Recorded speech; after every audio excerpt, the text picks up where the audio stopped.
ዛሬ ላይ የ3 ግራም ወርቅ ስንት ደረሰ? ከመግዛታችሁ በፊት እነዚህን ሳታውቁ ገንዘባችሁን እንዳትበሉ። ወርቅ ለመግዛት ይህንን አስባችሁ ታውቃላችሁ ወይስ የለፋችሁበት ጥሬ ገንዘብ በሐሰተኛ ወርቅ እንዳይበላ ሰግተዋል? በአሁኑ ሰዓት የገበያው ሁኔታ በፍጥነት እየተቀየረ ባለበት ወርቅ ስለ ወርቅ ዋጋ እንዲሁም ደግሞ ስለ ጥራቱ ትክክለኛ መረጃ ማወቅ የኪሳችሁን ደህንነት ለመጠበቅ የመጀመሪያውና ወሳኙ እርምጃ ነው። ዛሬ በ21 ካራት የ3 ግራም ወርቅ በምን ያህል እንደሚሸጥ እንዲሁም ደግሞ የ18 ካራት በ3 ግራም በምን ያህል እንደሚሸጥ መረጃን ይዘንላችሁ መተናል። እስከ መጨረሻው ድረስ አብራችሁን ቆዩ። ቪዲዮውን ስትጀምሩ ላይክ ማድረጋችሁን ለቻናላችንም እንዲሁ አዲስ ከሆናችሁ ሰብስክራይብ ማድረጋችሁን እርግጠኞች ይሁኑ።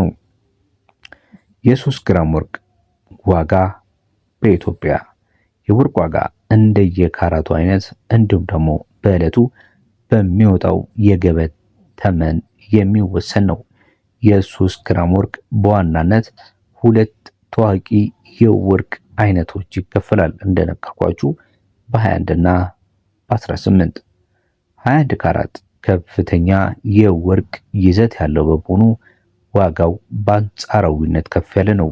የ3 ግራም 21 ካራት ወርቅ ሲሰላ የዕለቱ የ1 ግራም ተመን ይባዛና የስራ ዋጋው ሜኪንግ ቻርጅ ይደመርበታል። የ18 ካራት ደግሞ በተለይ ለዕለታዊ አጠቃቀምና ለተለያዩ ዲዛይኖች በጣም ተመራጭ ሲሆን ዋጋው ደግሞ ከ21 ካራት አነስ ያለ ነው። እዚህ ጋር አንድ የምንነግራችሁ ማስታወሻ የወርቅ ዋጋ በየቀኑ በዓለም አቀፍና በሀገር ውስጥ ገበያ ስለሚለዋወጥ ከመግዛታችሁ በፊት የዕለቱን ትክክለኛ የወርቅ ተመን ማረጋገጥ ያስፈልጋል። ያንን የምናደርገው እንዴት ነው ካላችሁ ደግሞ በዚሁ በእኛ ቻናል ላይ የሚለቀቁትን ዕለታዊ የጥሬ ወርቅ ዋጋ ተመኖችን በየዕለቱ መከታተል ይቻላል። በተጨማሪም ደግሞ ከጥሬ ወርቅ ዋጋ በተጨማሪ በምንዛሬ ደረጃ ቀጥተኛ ተጽዕኖ ስለሚኖረው የወርቅ ዋጋ የምንዛሬ መረጃዎችን ማረጋገጥም ያስፈልጋል። በሮሃ ፎሬክስ ቢሮ እንዲሁም ደግሞ በአራት ባንኮች በአንጻራዊነት የምንለቀው በየዕለቱ የምንዛሬ መረጃዎች ስላሉ እሱንም በቻናላችን ላይ ገብታችሁ ትከታተሉ ዘንድ በማክበር እንጋብዛለን። የወርቆቹን ዋጋዎች ከመንበሬ በፊት ምንድነው ማድረግ ያለባችሁ የሚለውን 1 2 3 ወሳኝ የሆኑ ጥንቃቄዎችን ልንገራችሁ። የመጀመሪያው ነገር እንዲሁም ደግሞ ቅድሚያ ልትሰጡት የሚገባው ነገር ወርቅ በምትገዙበት ሰዓት ደረሰኝ አገኛለሁ ወይስ የሚለው ነገር ጥያቄ ውስጥ አይገባም። ደረሰኝ ግድና ግድ ነው። ህጋዊ ደረሰኝ መቀበል ደረሰኙ ላይ የወርቅ ካራት ትክክለኛ ግራም፣ የዕለቱ ዋጋ እንዲሁም ደግሞ ይቅርታ የሱቁ ህጋዊ ማህተብ መኖሩን በእርግጠኝነት መከታተል ይኖርባችኋል። ሌላው ደግሞ ህጋዊና ታዋቂ ሱቆችን መምረጥ ነው። ብዙ ጊዜ ሱቆች ስለሆኑ ብቻ ወርቆቹ ዲስፕሌይ ላይ ስለተቀመጡ ብቻ ሁሉም ህጋዊ ወርቅ ቤቶች ናቸው ማለት አይደለም። ስለዚህ በህገ ወጥ መንገድ የተቀመጡ አንዳንድ ሻጮችም በፍጹም ማመን አይኖርባችሁም።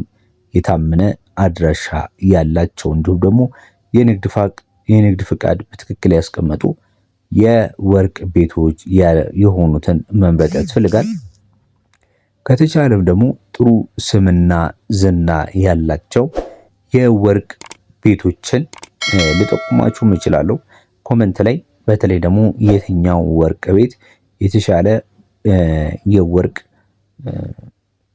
ስም አለው ወይም ደግሞ ጥሩ ተቀባይነት አለው የሚለውን ፍላጎታችሁ ከሆነ ኮመንት ላይ ብታሳውቁኝ እኔ በደንብ አረጋግጬ ጥሩ የሆኑ ወርቅ ቤቶችን አሉ የተባሉትን ልጠቁማችሁ እችላለሁ ማለት ነው። ስለዚህ ካልተረጋገጡ ወይም ደግሞ የመንገድ ላይ ሻጮች በፍጹም ማመን አይኖርባችሁም። የወርቅ ግዢ የታመነ አድራሻ ስለሚፈልግ ማለት ነው። በሶስተኛ የምነግራችሁ ደግሞ የስራ ዋጋን መጠየቅ ይኖርባችኋል። የጥሬ ወርቅ ዋጋ ለብቻው አስደምሩ፣ የመሸጫ ዋጋንም ለብቻው አስደምሩ። የሜኪንግ ቻርጁ ማለት ነው። ውጪ ለዚህ ለዲዛይኑ የተደመረ ውጭ ተጨማሪ ክፍያ ግልጽ አድርጋችሁ ከተረዳችሁ ዋጋውን ከመበላት ትድናላችሁ ማለት ነው። ወደ ዋጋው ስንሄድ 18 ካራቱ በዛሬው ገበያ መረጃ መሰረት በ20 ሺህ ነው እየተሸጠ የሚገኘው። የ3 ግራሙ ደግሞ 60 ሺህ የኢትዮጵያ ብር እየተሸጠ ይገኛል። የ21 ካራቱ በ3 ግራም በ75 ሺህ የኢትዮጵያ ብር በመሸጥ ላይ ነው የሚገኘው። እንዴት አድርገን ነው ወርቁ ትክክለኛውና ትክክለኛ ያልሆነውን መለየት የምንችለው የሚለው ጥያቄያችሁ ሊሆን ይችላል። በተለይ ደግሞ ከላይ እንደነገርኳችሁ ህጋዊ የሆነ ሱቅ ምረጡ ስላችሁ ምናልባት ተጭበርብሬ ይሆን እንዴ የሚል ስጋትን የሚቀንስላችሁ እንዴት አድርጋችሁ ወርቅን በቀላሉ ለመለየት የምትችሉበትን መረጃዎችን 1 2 3 ልንገራችሁ። የመጀመሪያው የማግኔት ሙከራ ነው። እውነተኛ ወርቅ በደንብ ስሙኝ፣ በማግኔት አይሳብም። የገዛችሁት ወርቅ ማግኔት የሚስብ ከሆነ ሌላ ብረት ተቀላቅሎበታል ማለት ነው። ሌላው ሁለተኛ ቼክ የምታደርጉበት መንገድ ደግሞ የካራት ማተም ነው። እውነተኛ ወርቅ ጌጣጌጦች ላይ ትንንሽ ቁጥሮች በግልጽ ተቀረጹ ይኖራሉ። 750 ለ18K፣ 875 ለ21K። ሌላው ሶስተኛ ምልክት ብታረጉ የምመክራችሁ ደግሞ የውሃ ላይ ሙከራ ነው።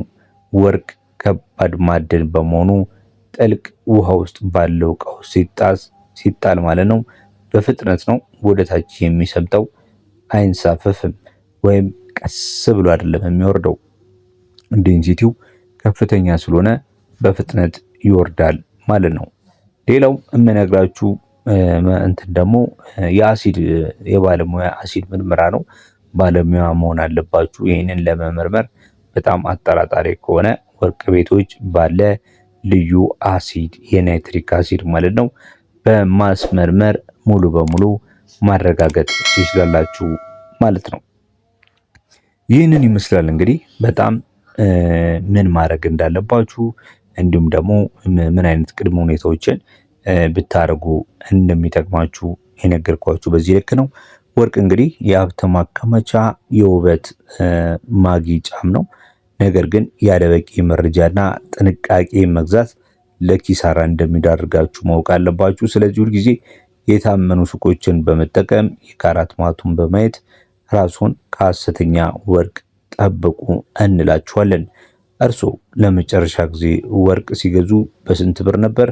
ወይስ ወርቅ ለመለየት የምትጠቀሙበት ከነገርኳችሁ ሌላ ልምድ ካላችሁ ሐሳባችሁን በኮመንት ላይ አካፍሉን። መረጃው ለወዳጅ ዘመድ ይጠቅማል ብላችሁ ካሰባችሁ ሼር ማድረግ፣ ላይክ ማድረግ እንዲሁም ቻናላችንን ሰብስክራይብ ማድረግ አይረሳ። መልካም ጊዜ